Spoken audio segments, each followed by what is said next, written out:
नमस्कार, मैं हूं आपके साथ प्रदीप आजाद। राजस्थान की राजनीति और वर्तमान जो हालात हैं और जिस वजह से, जिस तरीके से जो सियासी रंगों में लगातार जो तब्दीलियां हो रही हैं, लगातार जो चर्चाओं का दौर है, अब जाहिर सी बात है कि ये तो साफ हो चुका कि राजस्थान के मुखिया अशोक गहलोत ने दिल्ली में एक तरीके से ताल ठोक दी है और फाइनली कांग्रेस की राष्ट्रीय अध्यक्ष पद की तौर पर जिम्मेदारी अब उन्हीं के कंधों पर होगी। केवल कागजी कार्रवाइयां जो कुछ बाकी हैं वो लगातार ठीक है होती रहेगी, लेकिन ये लगभग तय है कि अशोक गहलोत ही अगले कांग्रेस के राष्ट्रीय अध्यक्ष होंगे। जब राष्ट्रीय अध्यक्ष की बात यहां पर खत्म होती है तो नजर टिकती है राजस्थान की सियासत पर कि यहां पर जिम्मेदारी किसके पास होगी। अभी तक जो जिम्मेदारी अशोक गहलोत संभाल रहे थे, क्या वाकई वापस वो जिम्मेदारी उनके पास रहने वाली है, दिल्ली वाली भी और राजस्थान की जिम्मेदारी भी? और अगर ऐसा नहीं होता है, क्योंकि इसे लेकर भी इनकार कर दिया गया है कि यहां केवल एक पद एक व्यक्ति वाली कहानी दोहराई जाएगी, तो फिर सवाल ये उठता है कि राजस्थान की जिम्मेदारी किसके पास होगी, राजस्थान की जो सियासी बागडोर होगी वो किसके हाथ में होगी? क्या सचिन पायलट होंगे राजस्थान के नए सीएम? क्या सीपी जोशी होंगे राजस्थान के नए सीएम? या बीडी कल्ला होंगे, रघु शर्मा होंगे? या तमाम जो नामों को लेकर जो चर्चाएं जारी है, ये एक बड़ा मुद्दा बना हुआ है।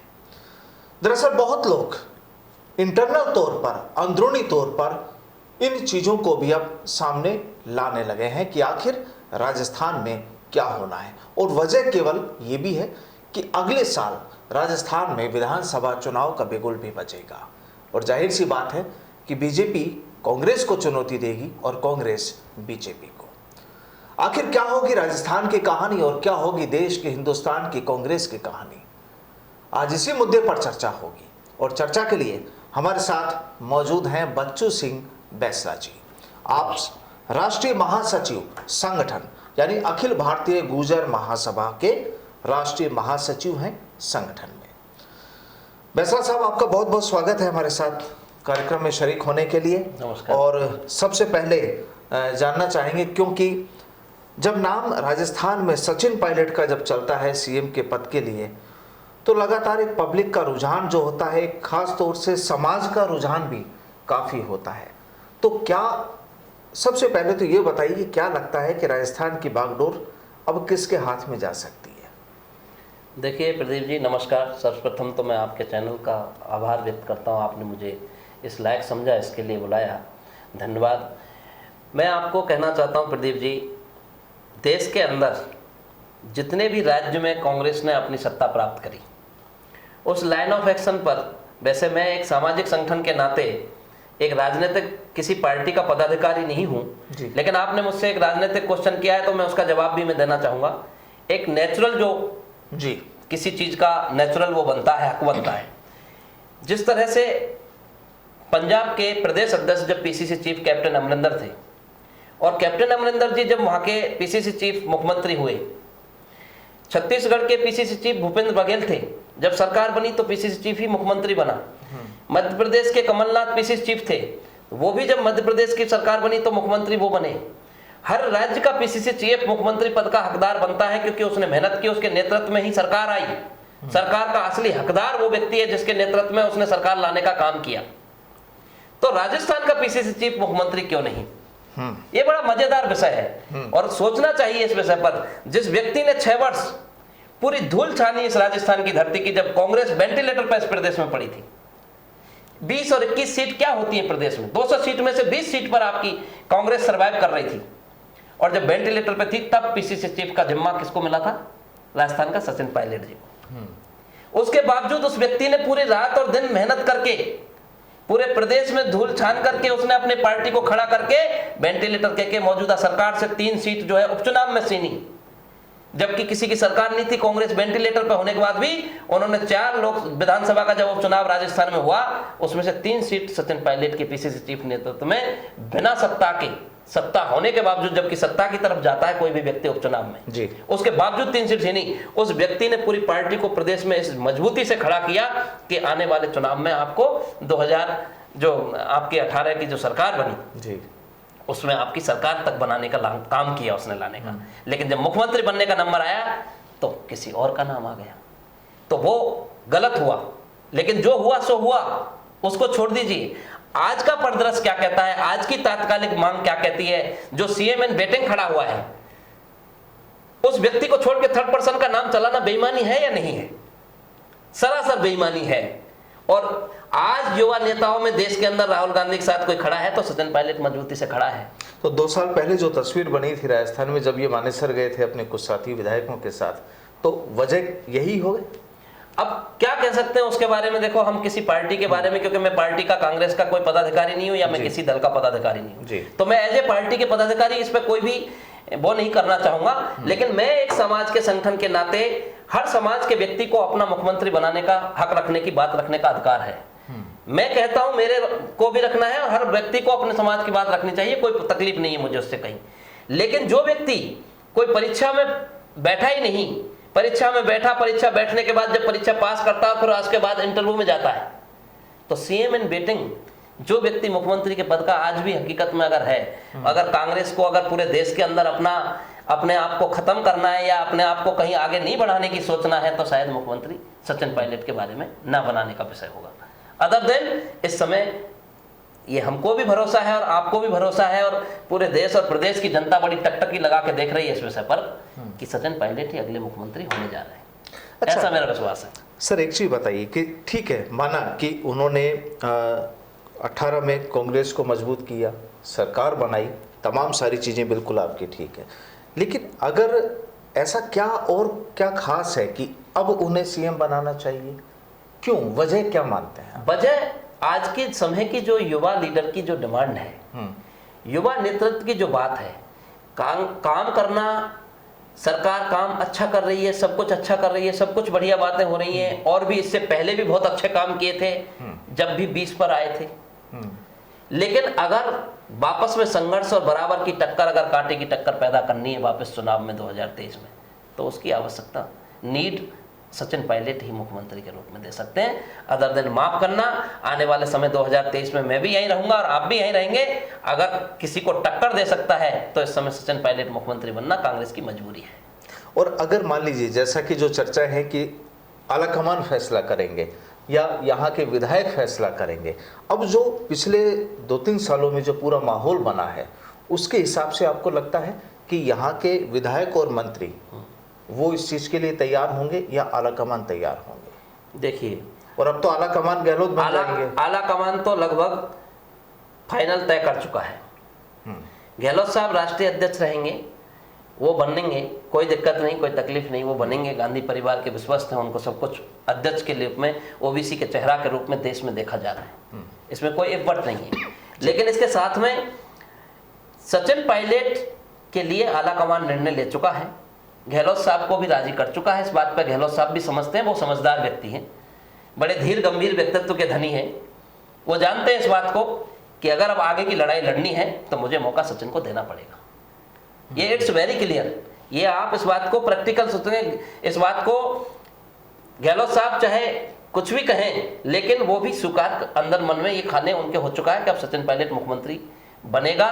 मैं अगर कुछ करता हूं तो ये भी गलत होगा, लेकिन इस समय पे साथ दूंगा तो मेरा बड़प्पन नजर आएगा, तो वो बड़प्पन का काम करेंगे, ऐसा मुझे विश्वास है। क्योंकि खबरें ये भी है कि वो आलाकमान को, और वो आगे होकर के अपने इस पद का सचिन पायलट को सौंपने का काम करेंगे, ऐसा मुझे लगता है। क्योंकि चर्चा ये भी है कि वो सीपी जोशी का नाम आगे दे चुके हैं। वो सब वो केवल घुमाने का तरीका है। किसी व्यक्ति को अगर किसी विषय को घुमाना है तो जरा किसी का नाम भी सजेशन कर सकते हैं, और ये चर्चा है, आम बात है राजनीतिक दलों में, चाहे कोई भी पार्टी हो। बिल्कुल, हर पार्टी का ये काम है। देश प्रदेश में कोई पार्टी है वो 10 नाम सुझाने का काम करती है, लेकिन कैंडिडेट जो होता है वो उनको पता होता है कि ए और बी यही कैंडिडेट होता है। अच्छा, अगर सचिन पायलट की को मान लीजिए आलाकमान की ओर से, हाईकमान की ओर से फाइनल कर दिया जाता है, तो यहाँ राजस्थान की जो राजनीति है और राजस्थान के जो राजनेता हैं, जो अभी तक जो जाहिर सी बात है, इस चीज़ को तो आप भी शायद इनकार नहीं करेंगे कि गहलोत और पायलट खेमा, ये लगातार ये चीज़ें चल रही थी, तो अभी तक जो खेमेबाजी की जो तस्वीर थी, तो क्या वो खेमेबाजी खत्म हो जाएगी? मोस्ट प्रॉब्ली हो जानी चाहिए, क्योंकि देखो ये पार्टी के विषय की बात पार्टी कहेगी, क्योंकि मेरा कहना ठीक नहीं, क्योंकि मैं तो एक समाज के संगठन महासचिव हूँ। लेकिन मेरा ये विश्वास है कि कोई कुछ भी नहीं है। आपको रात के अंधेरे में, रात में ही लोग सारे मंत्रिमंडल के सदस्य सचिन पायलट के घर जा चुके हैं। तो ये एक जीता जागता उदाहरण है, जैसा मैं भी देख रहा हूँ मीडिया पर, आप भी देख रहे होंगे। सारे लोग एक मत हैं, कोई भी जो कल तक उनके अपोजिशन में बोल रहे थे वो सब लोग उनके साथ खड़े और उनकी बात, यानी सुर बदल गए सबके। क्योंकि राजनीति बड़ी विचित्र चीज है प्रदीप जी, आप भी जानते हैं इस बात को बेहतरीन। यानी वक्त सब कुछ संभव है। जो माहौल देखा और माहौल देख के सुर बदल गए, बिल्कुल बदल गए। लोग बयान दे रहे कि ये तो तय हो चुका, फाइनल हो गया, डिसीजन हो गया, उसके बाद क्या बचा?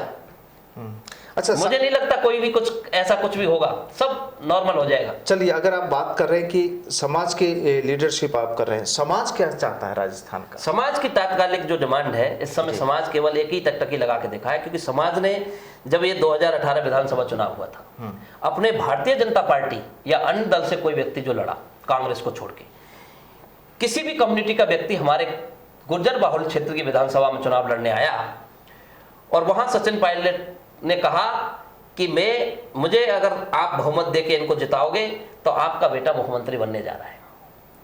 उन्होंने अपने गिले शिकवे भुना करके भी उस विधानसभा में जो व्यक्ति दो मतों में या दो किसी दलों में या कहीं अलग अलग वो अपना वो रखते थे, वो सारे भाव तोड़ करके उन्होंने एक ही बात देखा कि हमारा कौम का बेटा मुख्यमंत्री बनने जा रहा है। उन्होंने 8-10 बीजेपी के विधायकों को चुनाव में साफ मैदान कर दिया, हरा दिया, और वहां से अदर कम्युनिटी के कांग्रेस के लीडर को जिता के भेजा, क्योंकि कांग्रेस की सरकार बनेगी तो मुख्यमंत्री सचिन पायलट बनेगा, इस बात को मद्देनजर रखते हुए इसीलिए ऐसा किया।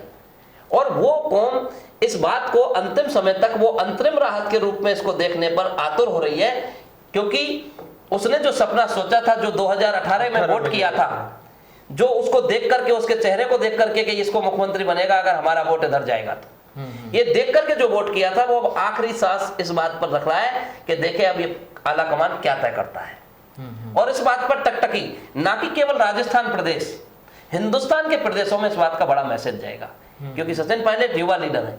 और भारतीय जनता पार्टी भी जो सोच के गलतफहमी बैठी थी कि अगर अशोक गहलोत ही रहेंगे तो हमको सरकार बिल्कुल परोसी हुई थाली हमारे घर में आने जा रही है, और हमको तो हमारी सरकार तो कोई माइकल चैलेंज नहीं करता, अगली सरकार हमारी आने आ रही है। अगर सचिन पायलट मुख्यमंत्री बन गया तो उनको भी नए सिरे से तैयारी करनी पड़ेगी और जान फूकनी पड़ेगी इसके सामने, पूरी चुनौती लड़ने के लिए पूरी चुनौती होगी बीजेपी के लिए। ये कड़वी सच्चाई है, इस गलतफहमी में मुगालते में ना रहे, आपको ये देखने को मिलेगा। कोई भी दल में, मैं किसी अन्य दल में काम कर सकता हूं, बड़ी बात नहीं है, मैं भाजपा में काम कर सकता हूं, कोई कांग्रेस में काम करे, लेकिन सच्चाई जो है उस सच्चाई को बोलना पड़ेगा। और मैं समाज के संगठन महासचिव के नाते आपको कह रहा हूं ये बात, मेरी कौम का किसी भी दल में राजनीति करे, उस सब दल का सम्मान करना मेरा धर्म है, क्योंकि मैं एक संगठन का महासचिव हूं। मेरी समाज का व्यक्ति किसी भी दल में काम करे, उसको सपोर्ट देना मेरा काम है। लेकिन उसके साथ मैं आपको ये बता देना चाहता हूं और चेताना चाह रहा हूं स्पेशली कि अगर सचिन पायलट मुख्यमंत्री बना तो टक्कर होगी, अन्यथा टक्कर खत्म। राजस्थान में भाजपा की सरकार पूर्ण दल बहुमत के साथ आएगी अगर सचिन को कोई, यानी अगर पायलट को नहीं बनाया, यहाँ जिम्मेदारी नहीं दी गई तो 100%, 150 क्या मैं कह रहा हूं कि 160 और कहीं 180 सीट नहीं आ जाए बीजेपी की, अगर इन्होंने गलती कर दी तो। ये मैं आपको सच्चाई कह रहा हूं, ऐसा माहौल बनेगा, ऐसी स्थिति बन जाएंगी। और कांग्रेस का शायद कोई बहुत बड़ी बात नहीं कहता कि सारा खेल, अभी राष्ट्रीय अध्यक्ष का चुनाव इतना अहम नहीं है, राजस्थान के मुख्यमंत्री का फैसला इतना अहम हो गया है कि राजस्थान के मुख्यमंत्री का फैसला क्या करती है कांग्रेस, उस बात पर निर्भर है देश की पूरी कांग्रेस की राजनीति तय करेगी। चलिए, समाज की बात पर एक बार आएंगे, लेकिन एक सवाल और कि जब अशोक गहलोत को अगर राष्ट्रीय अध्यक्ष की जिम्मेदारी मान लीजिए मिल गई और लगभग मिल ही गई है, तो जाहिर सी बात है चुनौती उनके लिए भी होगी 2024 का लोकसभा इलेक्शन। बिल्कुल, उसको किस ढंग से देखते हैं, क्या लगता है आपको? देखिए, गहलोत साहब हमारे प्रदेश में 3 बार मुख्यमंत्री रहे। हम सभी समाज के, सर्व समाज के लोगों का आपसी प्रेम भाव के साथ, सम्मान के साथ हम लोग हमारे प्रदेश में बहुत अच्छा काम करते हैं। प्रदेश हमारा सभी सर्वधर्म का सम्मान करने का अगर प्रदेश कोई उदाहरण है तो राजस्थान उसका नंबर 1। बिल्कुल, ओबीसी के चेहरा पर गहलोत साहब पूरे देश में काम करेंगे। मैं किसी पार्टी का प्रवक्ता नहीं हूं कि पार्टी की लाइन पे बात बोलूं, लेकिन गांधी परिवार से बाहर निकल के अगर ओबीसी की लाइन पे कोई काम करा है तो ये अच्छा कदम है। उन्होंने एक ओबीसी को साधने का एक अच्छा कदम है कि गहलोत साहब को उन्होंने ये चीज दी है। और इस लाइन पे गहलोत साहब कितना पूरे प्रदेशों में घूम घूम के अपना ओबीसी को जोड़ने का काम कर पाते हैं, ये तो आने वाला समय बताएगा। मैं इस बारे में कुछ भी कहना लेकिन जब 2024 का जो लोकसभा इलेक्शन होगा, जब बीजेपी में मोदी और शाह की जोड़ी है जी, और जाहिर सी बात है कांग्रेस का पूरा जिम्मा गहलोत साहब के पास होगा, बिल्कुल होगा। तो वो जो टक्कर होगी उसे किस हिसाब से, क्या नज़रिए से देखते हैं? देखिए, मैं आपको प्रदीप जी इस बारे में मैं वही कह रहा हूँ कि अब इसके ना तो मैं ये कह सकता कि कितना क्या होगा, क्योंकि सामने वाले पर निर्भर करता है कि वो कितना वर्कआउट करते हैं, और उधर जो सामने दूसरा उनका विपक्ष है, एक दूसरे के जो आमने सामने हैं, उनकी जो आज की स्थिति है, देश में मोदी जी का कोई तोड़ नहीं है, ये कड़वी सच्चाई है। मोदी जी का तोड़ करने के लिए अभी कोई सामने नजर नहीं आ रहा है। यानी चुनौती आज होगी के स्थान पे, यानी चुनौती होगी 2024, बिल्कुल होगी अशोक चुनौती, गहलोत के लिए भी बिल्कुल चुनौती होगी, बहुत बड़ी चुनौती होगी। चुनौती छोटी नहीं होगी, बहुत बड़ी चुनौती होगी। अब उसमें कितना काम करने की क्षमता है। आप काम करते हैं, किसी भी चैनल में कोई व्यक्ति काम करता है, उसकी टीआरपी ऊंची कैसे जाती है, उसका काम करने का महत्व क्या होता है, उसकी काम करने की वर्किंग स्टाइल क्या है, वो कितना अपने साथ देश के लोगों को जोड़ता है। क्योंकि मैं तो मेरे संगठन की बात करता हूँ, मेरे संगठन में मुझसे पहले भी बहुत लोग काम करते हैं। मैं तो अपने आप से ही उदाहरण देता हूँ, दूसरे का उदाहरण देना क्यों ठीक लगता है। मैंने जम्मू कश्मीर से लेके कन्याकुमारी और आसाम से लेके गुजरात तक हिंदुस्तान के अखिल भारतीय गुर्जर महासभा के संगठन को इस तरह माला में पिरोने का कार्य किया है। और पिछले कोरोना में जब लोग घर से नहीं निकल रहे थे, उस समय मैं अपने घर से निकल करके पूरे देश के राज्यों को नापने का काम कर रहा था।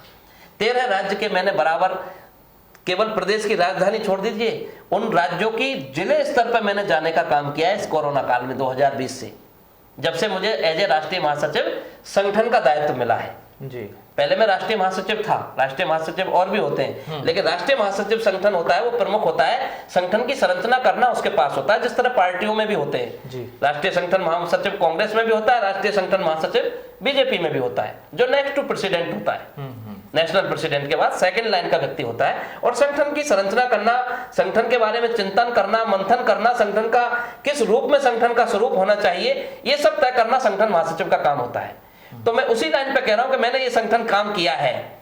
जो पार्टी के लोग, वो बड़े राजनीतिक लोग हो सकते हैं, लेकिन मैं तो एक छोटे से एक समाज विशेष के संगठन का, जो जम्मू कश्मीर से कन्याकुमारी, हमारी 15 करोड़ की जो आबादी निवास करती है देश में, उस संगठन को मैंने काम खड़ा करने का किया है। अगर मेरे अंदर क्षमता है तो जो बहुत सारे लोग और संगठन भी समाज में चलते हैं, लेकिन वो संगठन कहीं छोटे नजर आते हैं, क्योंकि आप अपनी लाइन बड़ी खींचने की हिम्मत आपके अंदर होनी चाहिए। चाहे मोदी जी हो, चाहे गहलोत जी हो, वो दोनों में यही तय करेगा कि कौन अपनी लाइन को बड़ा करने का काम करता है। अच्छा, एक सिचुएशन और, अशोक गहलोत साहब लगातार इस चीज को भी कहते रहे कि बजट वो पेश करेंगे, जैसा कि उन्होंने विधायकों मंत्रियों से भी कहा है कि भाई जो जो आपकी मांगे हैं वो आप मुझे बताइए।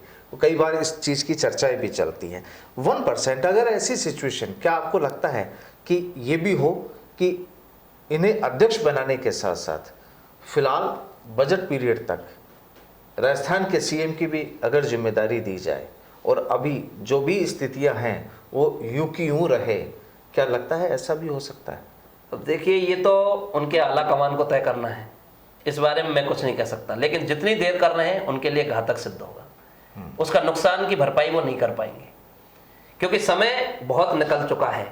अब उस समय को साधना पार्टी और संगठन के जो मुखिया हैं उनका विषय है कि वो संगठन के बारे में कितने चिंतित हैं, संगठन को किस रूप में उनको पेश करना है, ये उन संगठन के मुखियाओं का काम है। अच्छा, मेरे संगठन की मैं कह सकता हूं कि मुझे क्या फैसला लेना है। जी, एक आप कह रहे हैं संगठन की, एक समाज की बात कर रहे हैं। हाल ही में जो पुष्कर में जो 12 तारीख को जो मसला हुआ था, जिस तरीके से एक मंत्री ने सचिन पायलट को लेकर तमाम प्रतिक्रियाएं ओपन प्लेटफॉर्म पर व्यक्त की थी, बोला भी था, ट्वीट भी किया था, तमाम माहौल भी बना था। क्या लगता है कि वाकई इस तरह की जो भी चीज़ें हुई वो होनी चाहिए? क्या वाकई उस पूरे घटनाक्रम में कहीं सचिन पायलट का हाथ था? देखिए, ये मैं एक संगठन के महासचिव के नाते बड़ी जिम्मेदारी के साथ कहना चाहता हूँ, इसमें कोई सचिन पायलट का दूर दूर तक हाथ नहीं था, ना ही लेना देना था। ठीक है। किसी को झूठा बलि का बकरा बनाना, किसी के बारे में विषय अनर्गल बातें करना, ये सब निरर्थक बातें हैं। इन बातों में कोई दम नहीं है। मैं मेरी कौम को अच्छे से जानता हूं।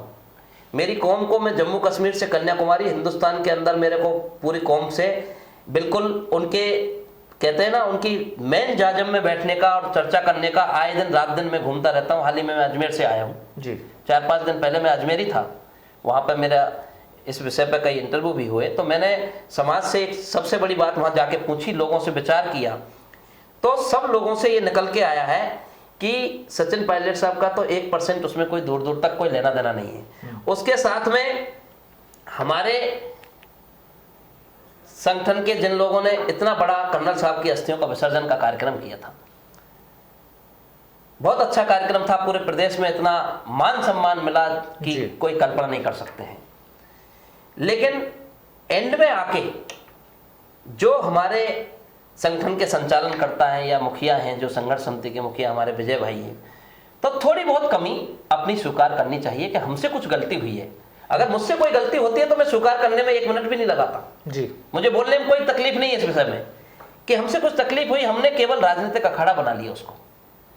तुम भी आ जाओ, तुम भी आ जाओ, तुम भी आ जाओ। अरे हमको केवल और केवल जब हमारे समाज के कर्नल बैंसला, हमारे जो पुरोधा थे जिन्होंने हमारे कौम के लिए संघर्ष किया, उसका अस्थि विसर्जन का कार्यक्रम था, ना कि वो भारतीय जनता पार्टी या कांग्रेस या राष्ट्रीय दलों का जमावड़ा का कार्यक्रम नहीं था वो। अगर राजनीति करनी है तो आप अपने व्यक्तिगत दम पे करिए। बच्चू सिंह बैंसला राजनीति करेगा, मेरे दम पे करूंगा। मेरे पास मेरी दम होगी, मेरी बात में आवाज होगी, मेरी आवाज में दम होगी, तो मुझे कोई राजनीतिक दल मौका देगा, मैं काम करूंगा, कोई दिक्कत नहीं, कोई तकलीफ नहीं है। कौम को तकलीफ नहीं, कौम के बेटे बनने चाहिए। एक व्यक्ति नहीं, 1000 व्यक्ति पैदा होने चाहिए सचिन पायलट जिस कौम में, विजय बैंसला बनने चाहिए, हर व्यक्ति बनना चाहिए। लेकिन वो जो काम किया था वो एपिसोड ठीक नहीं था। उसमें समाज के जितने भी समाज के, चाहे किसी भी दल में कोई व्यक्ति काम करता है, हमको हर व्यक्ति को समाज के को ही बुलाना था, ना कि आदर्श जो हमने राजनीतिक दलों का जो एक जमावड़ा किया था वो करना ठीक यानी यहाँ मेरी समझ में ये ठीक नहीं था। यानी यहाँ उनकी सोच शायद ये रही कि यहाँ से लोगों की जो चर्चा है कि एक राजनीतिक क्या पता मेरा उदार हो जाए, हो सकता है, मे भी पॉसिबल, संभावना है। लेकिन वो पूरा खेल उल्टा हो गया और उसका खामियाजा भुगतना पड़ा। वो स्थिति हो गई कि हम कहाँ थे और कहाँ हुए, चौबेजी थे, छब्बेजी बनने के दुबेजी हो गए, और समाज का भी बुराई मिली है। क्योंकि विजय बैंसला जी से भी जब लेकिन इस विषय पे मैं आपको निवेदन करूंगा, ये एक सबसे बड़ी कारण है मेरी कौम की व्याकुलता है। और व्याकुलता क्यों है कि जो राजनीतिक भागीदारी मेरी कौम को नहीं मिली है जो मिलनी चाहिए थी, उसकी व्याकुलता का परिणाम था पुष्कर की घटना। अगर छोटे शब्दों में मैं शॉर्ट में ये बात कह के कहूं तो इसमें कोई अतिशयोक्ति वाली बात नहीं होगी। और व्याकुलता सिर्फ और सिर्फ राजनीतिक भागीदारी का है, दूसरा विषय कोई नहीं। क्योंकि इस चीज को लेकर विजय सिंह बैंसला जी से भी जब हमारी इसे स्टूडियो में जब बातचीत हुई थी तो उन्होंने भी इस चीज को कहा था कि वाकई वो घटना एक दुर्भाग्यपूर्ण और नहीं सोचा था कि अस्थि विसर्जन कार्यक्रम में इस तरीके का माहौल बने। और जब जब इतिहास में उस कार्यक्रम को याद किया जाएगा तो साथ ही एक पन्ना और लगेगा जो काले अक्षरों का जो लिखा हुआ होगा। ये विजय बैंसला ने खुद ने भी इस बात को कबूल किया था। लेकिन सही बात तो यह है कि अगर वक्त रहते आप उन चीज़ों को समझ लेते हैं तो शायद वो तस्वीर तैयार नहीं होगी। एक आखिरी सवाल बैंसला साहब जी, अगर सचिन पायलट सीएम बन जाते हैं तो राजस्थान की तस्वीर कैसे देखते हैं? देखिए, सचिन पायलट मुख्यमंत्री बनेंगे, अच्छा काम करेंगे, सबको साथ लेके सबके साथ में अच्छा काम करेंगे, सभी 36 कौम का काम करेंगे, साथ में अपनी कम्युनिटी के जो मेन मुद्दे हमारे जो समाज के चले आ रहे हैं उन पर भी ध्यान देंगे और अच्छे से उन चीज़ों का निर्वाह करने का काम करेंगे, तो डेफिनेटली उनका भविष्य अच्छा है। वो युवा लीडर हैं, उनका भविष्य अच्छा है और बहुत अच्छा काम करेंगे और अभी तक बहुत आगे का काम आगे तक जाएंगे अगर अच्छा काम करेंगे।